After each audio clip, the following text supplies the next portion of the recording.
Hello, everyone, and welcome back to another Babylon 9's video with myself and Sloth today. Just a bit of news, really. Jarrod Bowen making the England squad after a really solid season for West Ham.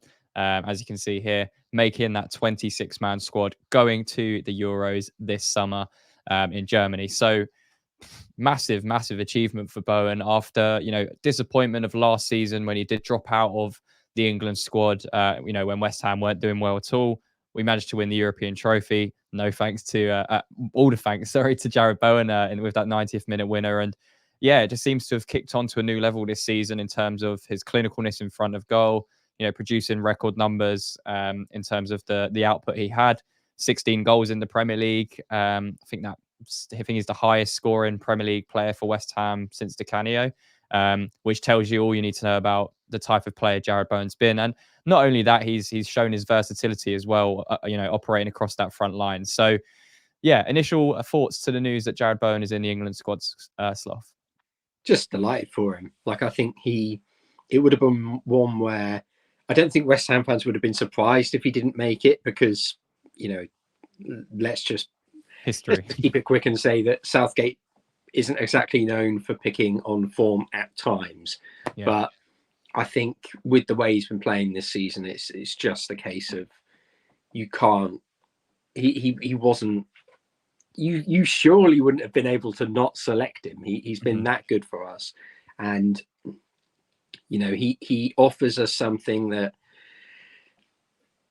many other wingers don't in his versatility. But I think he also offers us that bit more defensive cover of the right back, and his overall game, his link-up play, his work rate, but also just the finishing he's shown this season, he has come on leaps and bounds. So it's fantastic to see, and hopefully this will be the first of many caps for him. Yeah, 100%. I think tournaments. Yeah, exactly. I think he's 20 goals, 10 assists in 44 games this season for West Ham across the board is some return, especially for someone again who's had to play at striker at times. He's said in himself in interviews he's learning the position. He just likes scoring goals. But obviously his best position is out on that right hand side, and that's probably in the back of Southgate's mind as well. Saka's been on and off in terms of injuries this season. So if Saka was injured, who would realistically play on the right? I mean, I know Foden can do it. Cole Palmer can obviously do it, but it's not really their natural position and not out and out wingers. Bowen is that type of player. And as you say, that defensive stability that Bowen brings as well, not just his offensive contribution, but defensively as well, is massive in these types of tournaments. Because if for some reason after 60, 70 minutes, Saka's injured or Saka's blowing, you bring on Jarrod Bowen, not only is it injecting, pace, directness, giving the defender something to think about from an offensive perspective from us, he'll also work very hard defensively. So, you're not, compromising that side of the game. So is that how you see Bowen's role being this summer for England in the Euros, Sloth? Or do you think he could maybe push his way into that starting 11 at some point in the tournament, similar to what Jack Grealish did, a couple of years ago? I'd be really surprised if he did. I think it's just because, I mean, Saka's, let's not get it twisted. Saka's a fantastic player, and he does, he's capable of producing incredible performances. It's just a case of whether he produces them for England. And I think he has been, you can question, has he performed at the top level a lot for, or when it's mattered for Arsenal and England. So would Bowen be able to do that? Well, he scored in a final. Admittedly, it's not the Champions League, but it's a mark of a player who's willing to step up. And I think he would be, he's a really great option to have off the bench, as you mentioned. Like, the work rate that he brings, as well as the offensive threat, is massive. And I think if Saka's starting, which I expect him to do, as much as I rate Cole Palmer, he's not a winger. And Foden isn't really a winger either. He's an incredible footballer. They both are. But I think you have to go into these tournaments and think about what's going to work best for the side. And if you're going into the 70th minute and you've had Saka running at the left back all game, you want to bring on pace as well. You don't just want to change the pack unless you're tactically reshuffling in a number of ways. So for me, I think his role will be off the bench and, you know, covering when it's needed. Yeah, no, I do agree. I think that's how it will probably start. I think it'll be interesting to see how we perform in our group stage games and whether Bowen does get any minutes in those games as well, or like you say, whether he's just going to be more of an impact sub, whether we need one at certain stages of the tournament. But it may be that we have to rotate. You know, we're going to have to rotate in games, and it may be that we've wrapped up the group early, and you know we need to rest some other players, and Bowen gets that chance to start. And that's where he needs to capitalize and show, you know, Southgate and, you know, people watching the tournament what he can produce, because we know, we've seen it, we know what he can bring to a side. It's now, like you say, performing on maybe a slightly bigger stage than what we're used to. But I think he's been fantastic, and I think, are you surprised that it's the likes of Jack Grealish, who's obviously been a mainstay in that England team for the last few years now, and also someone like Marcus Rashford as well, who's dropped out?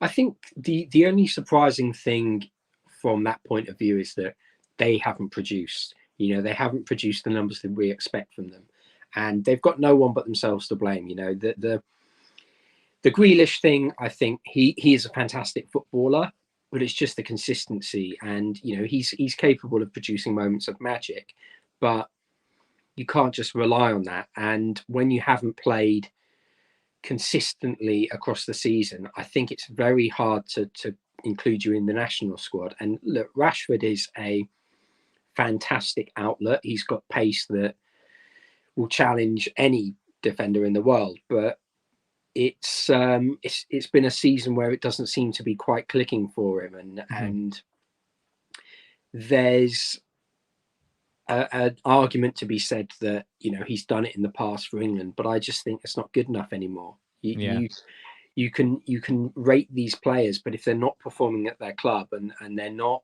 performing in Europe or in major competitions, then it's a case of I'm sorry, thank you for what you've done, but we're going to have to move on and pick the guys in form because you're just not doing it.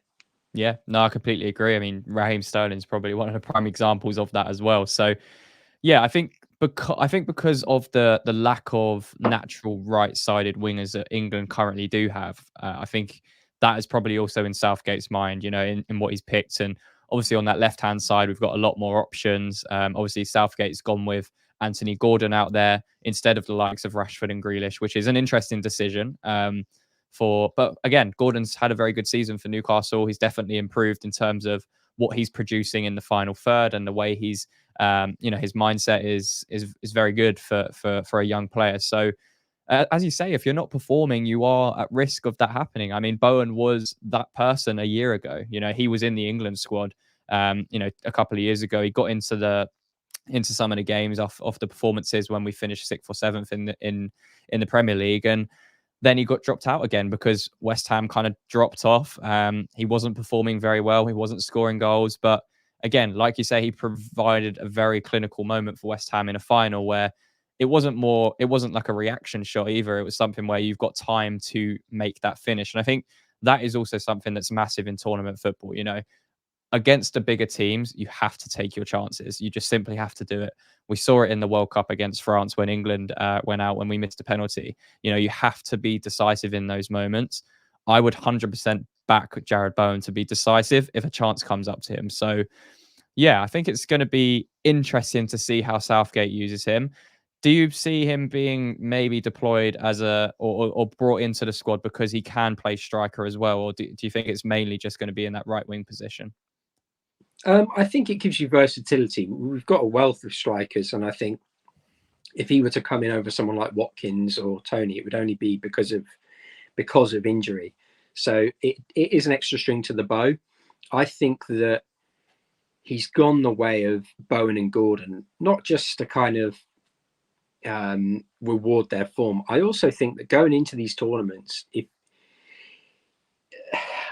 I think Rashford and Grealish have got a little bit complacent, and it's not just a case of them expecting to be picked, because look, Marcus Rashford is it's many things, but I think you really would be struggling to criticize him as a person. He's clearly shown that he's a good bloke.